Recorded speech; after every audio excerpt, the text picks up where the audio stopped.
चलो ठीक है, तो ये है हमारा चैप्टर नंबर 10 और इसका पार्ट 1 में आज करा रहा हूँ ग्रेविटेशन।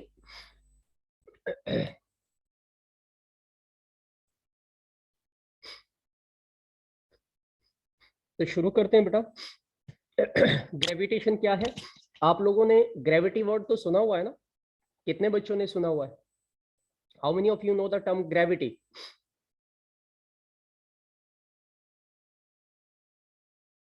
यस, बताइए।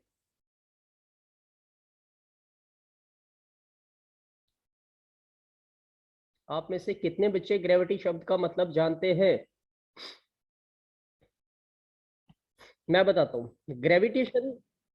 आप लोगों ने चैप्टर पढ़ा था 8th क्लास में, फोर्स एंड फ्रिक्शन का। उसके अंदर आपने फोर्सेस के टाइप पढ़े थे। कांटेक्ट फोर्स होती है, नॉन कांटेक्ट फोर्स होती है।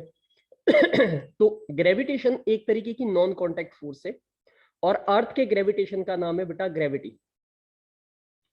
ठीक है, अर्थ का जो ग्रेविटी है, अर्थ की जो ग्रेविटेशन फोर्स है, उसको हम ग्रेविटी कहते हैं। तो मेरी बात को ध्यान से सुनते रहिएगा सारे बच्चे और फोकस रखिएगा। ठीक है। ये चैप्टर काफी इंटरेस्टिंग है, फिजिक्स का चैप्टर, और काफी हेल्पफुल रहेगा आपको अगर आप ध्यान से समझो तो। हमने एक चैप्टर पढ़ा था जिसमें हमने न्यूटन के लॉ स्टडी किए थे, और यहाँ पे भी एक ऐसा ही लॉ है जिसे कहते हैं न्यूटन्स लॉ ऑफ ग्रेविटी। इसमें ध्यान से देखिए, आपके स्क्रीन पे कोई चीज नजर आ रही है जिसपे लिखा गया है न्यूटन्स लॉ ऑफ ग्रेविटेशन क्या कहता है कि every body in the universe attract every other body with a force which is directly proportional to product of their masses and inversely proportional to square of the distance between them, and this is what we call Newton's law of gravitation। और ये आपकी exam में लगभग आता है 2 number में, 1 number में question कि state Newton's law of gravitation. तो न्यूटन ने एक लॉ दिया था ग्रेविटेशन का। सबसे पहले तो ग्रेविटेशन और ग्रेविटी का मतलब समझिए। मैं आपसे थोड़ी देर पहले कह रहा था कि 8th क्लास में देयर वाज ए चैप्टर जिसका नाम था फोर्स एंड फ्रिक्शन। उस फोर्स में के अंदर हमने 2 टाइप की फोर्स पढ़ी थी, एक होती है कांटेक्ट फोर्स, दूसरी होती है नॉन कांटेक्ट। तो ऐसे में जहां पे कोई चीज कांटेक्ट में नहीं है और फिर भी एक फोर्स लगे, उसी फोर्स को हम कहते हैं नॉन कांटेक्ट फोर्स। ठीक है। और ग्रेविटेशन हो गया, इलेक्ट्रोस्टैटिकल फोर्स हो गया, मैग्नेटिक फोर्स हो गया, ये नॉन कांटेक्ट फोर्स है। यानी कि हर चीज, यही बात न्यूटन ने बताई थी कि इस यूनिवर्स के अंदर हर एक चीज हर दूसरी चीज को अपनी तरफ खींच रही है। ठीक है, हर एक चीज हर दूसरी चीज को अपनी तरफ खींच रही है। ये बात किसने बताई थी? ये बताई थी यूनिवर्स के अंदर जो लॉ है, उस ग्रेविटेशन का पूरा फंडामेंटल जो दिया था वो न्यूटन ने दिया था। अब यहाँ पे एवरी अदर बॉडी और एवरी बॉडी का मतलब समझो, चाहे वो बेटा छोटा सा एटम है, चाहे वो बहुत बड़ा एस्ट्रॉइड है, या फिर वो सन है या स्टार है या कुछ भी है, हर एक चीज हर दूसरी चीज पे एक फोर्स लगा रही है, और उसी फोर्स ऑफ अट्रैक्शन को, जो कि दो चीजें एक दूसरे को अपनी तरफ खींचने में लगा रही है, that is known as gravitation. And this law was stated by the Newton, that's why this is known as the law of gravitation. फिर से सुन लीजिए, स्टेटमेंट में क्या लिखोगे न्यूटन्स लॉ ऑफ ग्रेविटेशन में? Every body in the universe attract every other body with a force, कि हर एक चीज इस पूरे ब्रह्मांड में हर एक दूसरी चीज को अपनी तरफ खींच रही है, which is directly proportional to the product of their masses। जो कि किसके डायरेक्टली प्रोपोर्शनल है? जिस बॉडी का जितना ज्यादा मास होगा, उसकी फोर्स ऑफ अट्रैक्शन, यानी कि वो दूसरी चीज को अपनी तरफ भी उतनी ज्यादा ताकत से, उतनी ज्यादा फोर्स के साथ खींच पाएगी, उसकी ग्रेविटी उतनी ज्यादा होगी, उसका ग्रेविटेशनल फोर्स उतना ज्यादा होगा। And inversely proportional to the square of the distance between them. और इनवर्सली का मतलब है उल्टा, जितनी ऑब्जेक्ट के बीच में डिस्टेंस ज्यादा होगा, उनके बीच में वो ग्रेविटेशनल फोर्स क्या होगी? वीक होगी, कम होगी। और जितने वो क्लोजर होंगे, उनके बीच में जो डिस्टेंस है वो कम होगा, उनके बीच में फोर्स ऑफ अट्रैक्शन ज्यादा होगा। This is the law of gravitation. हर एक बच्चे को ये लॉ ऑफ ग्रेविटेशन आना चाहिए। अगली क्लास के अंदर मैं हर बच्चे से ये डेफिनेशन क्लियर करूंगा, पूछूंगा, तो you have to learn it at any cost. ये क्वेश्चन 3 नंबर में आता है कि state Newton law of gravitation and explain, या फिर कह लीजिए वेरीफाई या जस्टिफाई मैथमेटिकली।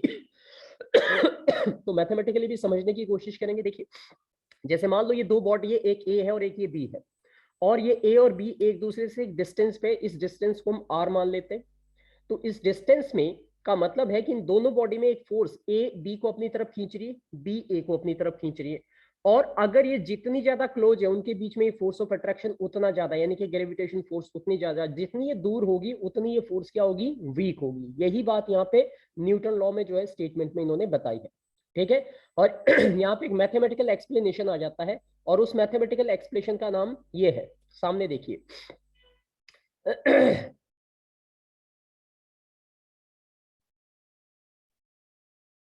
ये फॉर्मूला है बेटा उसका, पीछे चलते थोड़ा सा, let me bring it back, यहाँ पे देखें आप इसको।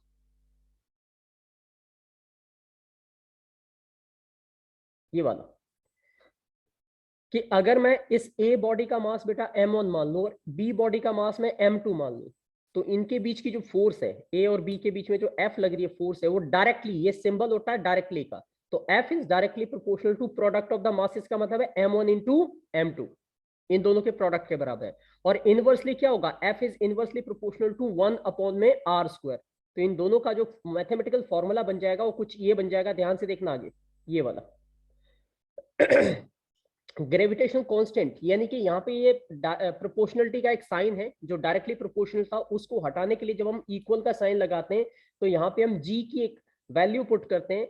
ठीक है, और ये जो प्रोपोर्शनलिटी का साइन है इसी को ग्रेविटेशनल कांस्टेंट कहा जाता है, और इसे डिनोट किया जाता है कैपिटल लेटर जी से। ध्यान दीजिएगा, कैपिटल लेटर डी जी से डिनोट करते हैं हम इसको। तो कुल मिला के हम कह सकते हैं कि फोर्स निकालने का जो मैथमेटिकल एक्सप्लेनेशन हो जाएगा आपका, वो F इज इक्वल टू हो जाएगा कैपिटल जी, जहां पे कैपिटल जी का मतलब क्या है, ग्रेविटेशनल फोर्स, इनटू में M, कैपिटल M यहाँ पे है मास ऑफ द अर्थ, या कह सकते हो बड़ी बॉडी का मास, इनटू में M, स्मॉल m का मतलब यहाँ है छोटी बॉडी का मास।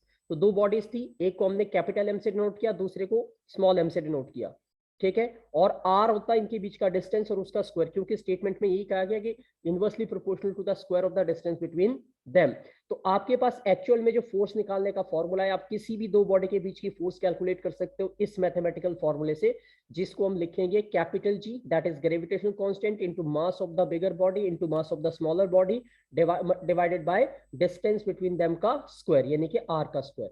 और अगर मुझे g निकालना है तो g को मैं यहीं रखूंगा, ये m capital M small m या m1 m2 भी हम लिख सकते हैं, ये पूरी चीज रिप्लेस होके इस f के साइड में चली जाएगी, तो ये हो जाएगा r स्क्वायर डिवाइड में दूसरी तरफ जाएगा मल्टीप्लाई में। और ये m और स्मॉल m और कैपिटल M की कंडीशन जो है ये यहाँ पे ऊपर है, तो ये जाएगी अपॉन में, तो यहाँ से g की वैल्यू यानी कि ग्रेविटेशनल कांस्टेंट की वैल्यू आप निकाल सकते हो। ग्रेविटेशनल कांस्टेंट की एक फिक्स वैल्यू है जो पूरे यूनिवर्स में एक जैसी है, जिसे हम चेंज नहीं कर सकते। तो ये जो फॉर्मूले, दो फॉर्मूले, ये पहला फॉर्मूला ऊपर ये फोर्स निकालने का फॉर्मूला है, किसी भी दो ऑब्जेक्ट के बीच में ग्रेविटेशनल फोर्स कैलकुलेट की जा सकती है। दूसरा जो है ये है आपके पास ग्रेविटेशनल कांस्टेंट निकालने का फॉर्मूला, और ग्रेविटेशनल कांस्टेंट निकालने के बाद हम इसकी एसआई यूनिट हम निकालें तो एसआई यूनिट क्या होती है ये भी आप ध्यान से देख लीजिए। आपको पता है फोर्स के लिए मैं लिखूंगा यहाँ पे एन फॉर न्यूटन, आर होता है डिस्टेंस, उसके लिए लिखेंगे मीटर स्क्वायर, मास को हम केजी से डिनोट करते हैं, दो बॉडी है तो पहले का भी केजी दूसरे का भी केजी। तो अब ध्यान से देखो, न्यूटन मीटर स्क्वायर और ये केजी स्क्वायर हो जाएगा बेटा, ऊपर जाएगा तो इनवर्स हो जाएगा, तो ये तुम्हारे पास ग्रेविटेशनल कांस्टेंट की एसआई यूनिट हो जाएगी न्यूटन मीटर स्क्वायर पर केजी स्क्वायर। ये जितनी बात मैं यहाँ पे बता रहा हूँ बड़ी इंपॉर्टेंट है, एग्जाम में कंफर्म है आएगी आपके, इसलिए न्यूमेरिकल के लिए भी और इसकी मैथमेटिकल फॉर्म के लिए भी आपको तैयार रहना। अब ये ऊपर एक नंबर आ रहा है, ये देखिए numerical value, this is the gravitational constant value, ये भी सब बच्चों को लर्न करनी है, 6.67 इंटू 10⁻⁻11, और ये आगे यूनिट है जो मैंने अभी अभी आपको जी जो ग्रेविटेशनल कांस्टेंट की आपको ऐसा यूनिट बताई, दैट इज न्यूटन मीटर पर केजी स्क्वायर।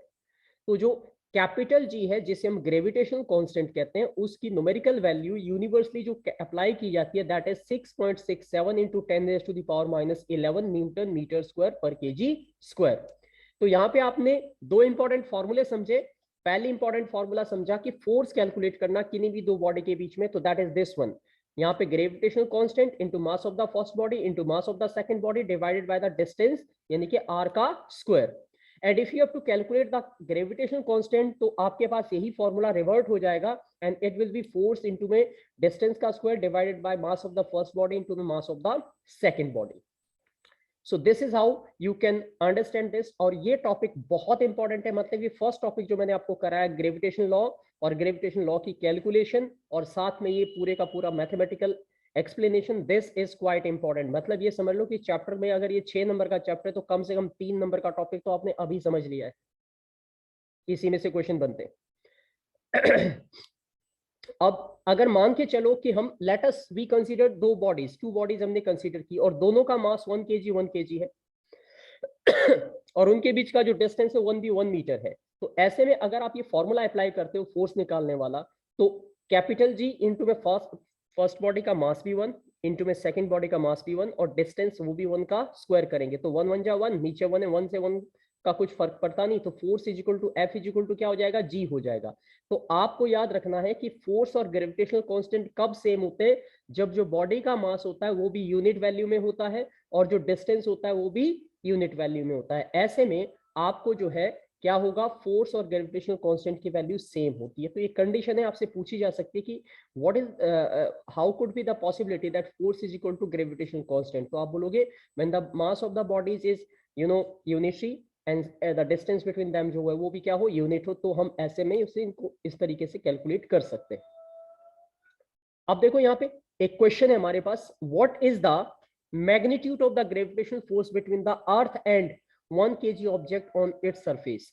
कि अगर आपसे मैग्नीट्यूड का मतलब होता है कि अगर आपसे पूछा जा रहा है कि उसकी कितनी स्ट्रेंथ है। मैग्नीट्यूड होता है कोई भी मेजरेबल क्वांटिटी, आपको याद होगा हमने फर्स्ट चैप्टर में मोशन के अंदर पढ़ा था कि what is the magnitude of the gravitational force, कि जो ग्रेविटेशनल फोर्स है अर्थ की बिटवीन अर्थ और 1 kg का ऑब्जेक्ट। मान लो इतनी बड़ी धरती है और उसके ऊपर हम 1 kg की कोई चीज रख रहे हैं, तो उनके बीच में जो ग्रेविटेशनल फोर्स है वो कितनी होगी वो कैलकुलेट करनी है आपको। तो फॉर्मूला आप यही लगाओगे जो आप देख पा रहे हो, F is equal to gravitational constant into mass of the first body into mass of the second body divided by the distance between them. ये ठीक है। और फोर्स की जो कैलकुलेशन आएगी बेटा वो कितनी आएगी, आपको पता है कि अर्थ का जो मास है ये लर्न करनी है सारी values. Mass of the earth जो है 6 इंटू 10⁻⁴ kg लिया गया है। और जो रेडियस है अर्थ की, यानी कि अर्थ को अगर हम एक स्फीयर मान ले और उसकी हम डायमीटर से उसकी रेडियस का हाफ करें तो रेडियस जो है 6.4 इंटू 10⁻⁶ मीटर है। ठीक है, तो ये रेडियस है अर्थ की और ये मास है अर्थ का। ये सारी न्यूमेरिकल वैल्यू कॉपी पे नोट कर लो और लर्न कर लो इनको। ठीक है, मास ऑफ द ऑब्जेक्ट हमारे पास 1 kg का है और धरती का मास हमारे पास पता है, रेडियस हमारे पास अर्थ और इस मास के बीच में है। तो ऐसे में अगर आप कैलकुलेट करोगे वैल्यू, ठीक है, तो वैल्यू कितनी आने वाली है, वो काफी ज्यादा। यानी कि हम ये कह सकते हैं कि अर्थ का जो फोर्स होता है 1 kg की बॉडी को, वो इतना ज्यादा लगता है कि उस बॉडी को आप कितना भी दूर अर्थ से फेंको वो वापस आके अर्थ पे ही गिरेगी। इसी को हम कहते हैं ग्रेविटी ऑफ अर्थ। ठीक है, तो ये देखो ये फॉर्मूले में सारी वैल्यू रख दी हमने। कैपिटल जी की वैल्यू 6.67 इंटू 10⁻⁻11 रख दी। फिर उसके बाद कैपिटल एम जो कि अर्थ है हमारे पास 6 इंटू 10⁻24 रख दिया। और स्मॉल एम जो कि 1 kg का ऑब्जेक्ट है दैट इज 1 रखा। और नीचे जो डिस्टेंस है वो 6.4 इंटू 10⁻6 का होल स्क्वायर ले लिया। अब जब आप ये सब चीजें कैलकुलेट करोगे तो कैलकुलेट करने के बाद आपको जो फोर्स मिलेगी वो कुछ इस तरीके से कैलकुलेट होगी। पहले तो इसे देखिए खोला कैसे, ये 6.67 को ऐसे कैसा रखा, यहाँ पे ये इसका डेसिमल हटाया तो 100 आ गया नीचे, इसका एक डेसिमल हटाया तो ऊपर भी ऐसे 100 आ गया। अब इसको आपस में काट पीट के ये सिंपल मैथमेटिकल कैलकुलेशन होगी तो आपको कुछ इस तरीके की फाइनल वैल्यू मिल जाएगी। दिस वन, ये रही वैल्यू ऊपर आ रही है, दिस वन, ये वैल्यू होगी फाइनली 10⁻⁻23 प्लस 24 आपके पास बचेगा 10⁻1। तो ये लगभग 10 गुना आप कह सकते हो कि जो फोर्स होगी वो 10 टाइम्स या 100 टाइम्स हो जाएगी किसकी, अर्थ की उस 1 kg ऑब्जेक्ट के ऊपर। तो इस तरीके से आप मैथमेटिकल कैलकुलेशन करके आप किसी भी चीज की वैल्यू को कैलकुलेट कर सकते हो। अब दूसरा जो टॉपिक आता है तुम्हारा उसे कहते हैं acceleration due to gravity. Acceleration शब्द भी आपने सुना हुआ है, rate of change of velocity को हम एक्सेलरेशन कहते हैं।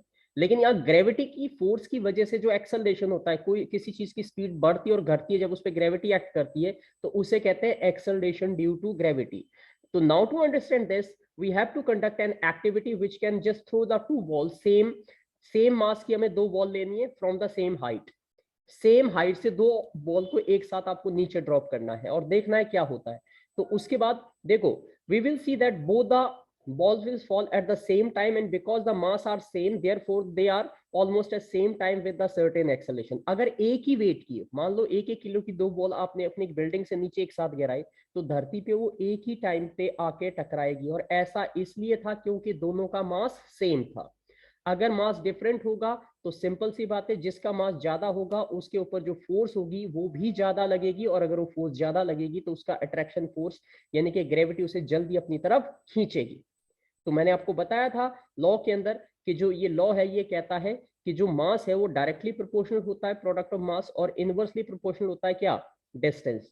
तो ये बातें आपको याद रखनी, ये फिजिक्स का कंसेप्ट है, ये बहुत इजीली समझ में आएगा नहीं ऑनलाइन क्लासेस में, जिस लेवल तक हो सकता है मैं करवा रहा हूँ, ठीक है। बाकी इसके लिए प्रैक्टिकल अंडरस्टैंडिंग बहुत जरूरी है। तो देखिए, we notice that when we throw two balls of different masses, then both the balls fall at the same time, independent of their masses and with the same acceleration. तो जब आप दो ball को एक साथ गिराओगे तो एक साथ एक ही टाइम पे धरती से टकराएगी, जो बताती है कि जब अगर मास सेम है तो उनके ऊपर जो फोर्स ऑफ ग्रेविटेशन है अर्थ का वो भी सेम लग रहा है। और अर्थ का जो भी ग्रेविटेशनल फोर्स लगता है उस फोर्स को हम कहते हैं ग्रेविटेशनल फोर्स, नहीं कहते बल्कि एक नाम दिया जाता है उसे कहते हैं ग्रेविटी।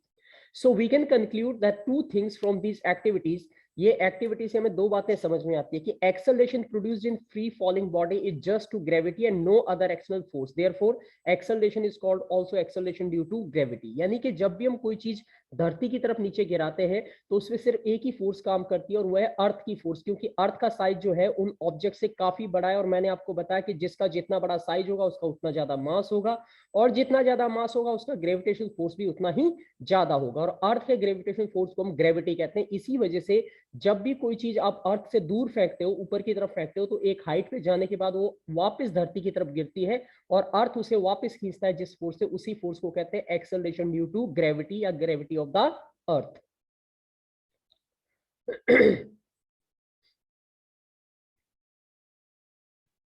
यहां पे देखिए, ये हमारे पास ग्रेविटी ऑफ द अर्थ के कुछ फंडामेंटल्स है। ये अर्थ की ग्रेविटी निकाल रहे हम यहाँ पे, और ये मून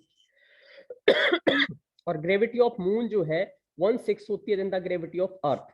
ये मैं ये बताने की कोशिश कर रहा हूं कि अगर आपका वेट धरती पर बेटा 6 किलो का है और आप मून पे चले जाओ तो आप सिर्फ 1 किलो के हो, क्योंकि मून पे जो अर्थ जो ग्रेविटी ऑफ मून है वो अर्थ के मुकाबले में कितना है, 1/6 है, 1/6 है। तो जो चीज अर्थ के ऊपर 60 किलो की होगी वही चीज मून के ऊपर जाके जो है वो लगभग 1/6 हो जाएगी उसकी, ठीक है। तो यहाँ पे ये इस बात को देखिए, अर्थ है, मास ऑफ द अर्थ ये है, लर्न करना है आपको। रेडियस ऑफ द अर्थ आपको ये दे रखा है, जीई निकालते हैं तो ग्रेविटी ऑफ अर्थ को हम 9.8 मीटर पर सेकंड स्क्वायर लेंगे, ये आप न्यूमेरिकल में यूज करोगे ये वैल्यू। तो यहाँ पे जी फॉर ग्रेविटी है और ई फॉर अर्थ है। अर्थ की ग्रेविटी निकालने का फॉर्मूला अगर आप यहाँ पे अप्लाई करते हो तो आपको कुछ इस तरीके से वैल्यूज मिलनी है, यानी कि कैलकुलेट करके यहाँ पे gravitation constant, mass of the earth और ये चीजें रखोगे तो कैलकुलेट करके 9.8 मीटर पर सेकंड स्क्वायर आते हैं। This is called the acceleration due to gravity. Earth 1 kilo की चीज पे कितना फोर्स लगाती है, सभी बच्चों को याद करना है। अगर कोई भी 1 किलो की वस्तु है, कोई भी चीज है, एनीथिंग, अगर उसका मास है 1 kg, तो अर्थ उस पर जितनी ग्रेविटी लगा रही है, जितनी ग्रेविटेशनल फोर्स लगा रही है, एक्सेलरेशन लगा रही है अपनी तरफ खींचने में, दैट इज 9.8 मीटर पर सेकेंड स्क्वायर, ठीक है। और मून की अगर हम बात करें तो मून की अगर यहाँ पे बात की जाए तो मून का जो मास होता है बेटा, ठीक है, वो इतना है 7.4 इंटू 10⁻22 है। इसके अलावा अगर हम आगे देखें तो ग्रेविटी का इसका जो रेडियस है वो लगभग इतना है। और यहाँ पे अगर हम G for gravity, M for moon, तो अगर हम मून की ग्रेविटी भी निकाले तो यही फॉर्मूला अप्लाई करके आप मून की ग्रेविटी भी कैलकुलेट कर सकते हो। और कैलकुलेट करने के बाद आपको ये जो मिलेगी, ये ग्रेविटी वाली, ये मिलेगी आपको कितनी, दिस विल भी, पीछे लाता हूं मैं 1 मिनट।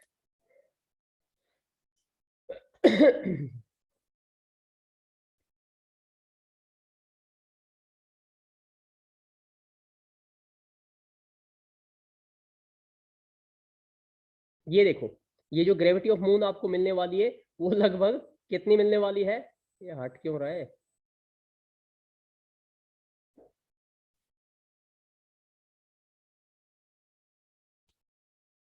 ये मिलेगी बेटा ये 1/6 ऑफ द जी। जी का मतलब होता है अर्थ की ग्रेविटी। बस इतनी बात आप समझ लो, यही बहुत बड़ी बात है आपके लिए।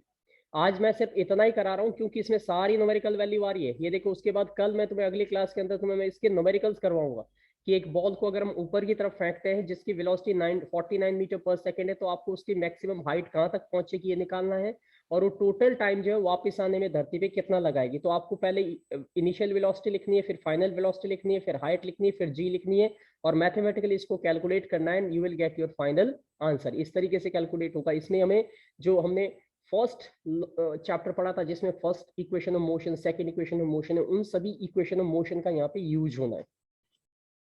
तो मैथमेटिकल जो एक्सप्लेनेशन है उसका वो मैं अगले उसमें कराऊंगा आपको। ये चैप्टर काफी लेंथी है, छोटा चैप्टर नहीं है, इसलिए इस बात का ध्यान रखें कि आप इस चैप्टर को थोड़ा सा सीरियसली लें। बहुतों के ऊपर से जाएगा ये चैप्टर पहली बार, ठीक है, बाउंसर मारेगा, आधे आधे किलोमीटर के बाउंसर होंगे इसमें।